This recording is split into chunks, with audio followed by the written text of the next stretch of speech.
Ainda tem, para explicar para a nossa audiência, a gente daqui a pouco vai retomar o voto do ministro Flávio Dino. A previsão é que ele conclua, ou era essa, Luísa Martins, até antes da gente começar a acompanhar o voto do ministro Alexandre, a extensão de quase 6 horas desse voto, era de que Flávio Dino também concluísse nesta terça-feira.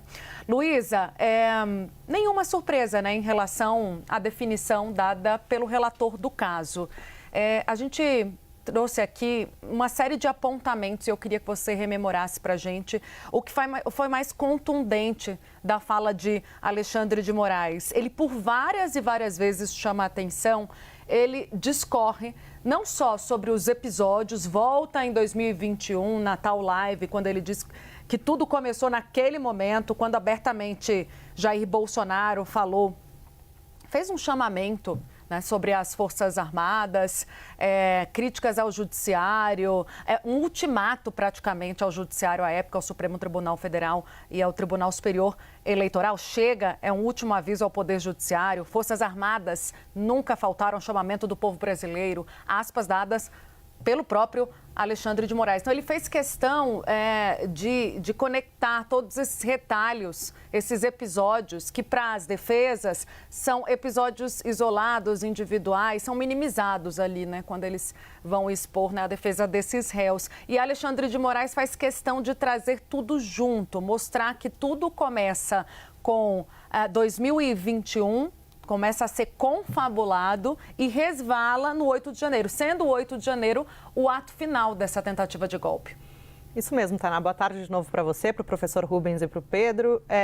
O voto do ministro Alexandre de Moraes, como a gente trouxe aqui inúmeras vezes, né, Tainá, era já esperado que fosse pela condenação dos réus. Ele fez um longo voto, até inicialmente a previsão era de que durasse cerca de 3 horas, durou o dobro desse tempo. Moraes fez questão de ler todo o voto na íntegra, com bastante detalhamento, trouxe aí um apanhado de tudo que foi descoberto, né, vamos dizer assim, ao longo do processo.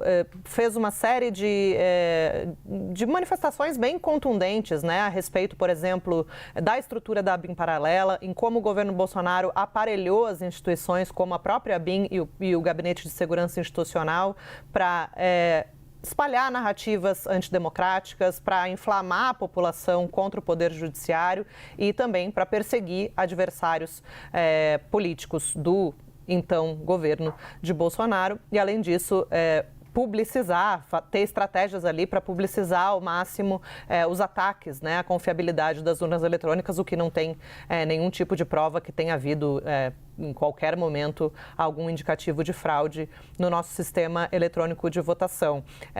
Moraes fez um voto, Tainá, que praticamente listou todos os réus, né, e votou pela condenação de todos, não teve nenhum tipo de exceção. Inclusive, agora na reta final, quando ele cita os crimes, ele deixa claro que ele está, sim, condenando pelos 2 crimes da abolição violenta do Estado Democrático e o golpe de Estado. Muito se discutiu e ainda vai se discutir na ocasião da dosimetria da pena, a sobreposição ou não desses 2 crimes, né? Em que medida as penas devem se acumular, devem se somar ou devem se sobrepor.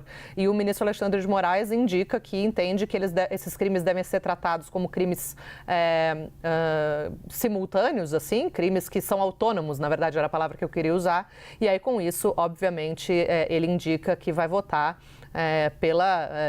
por uma pena bastante severa, quando for o momento de fazer essa rodada de votações sobre o tamanho da pena. Então, foi um voto bastante extenso e que agora, né, depois, quando voltar a sessão à tarde, vai seguir o roteiro habitual com o voto do ministro Flávio Dino e aí o ministro Luiz Fux fica para amanhã.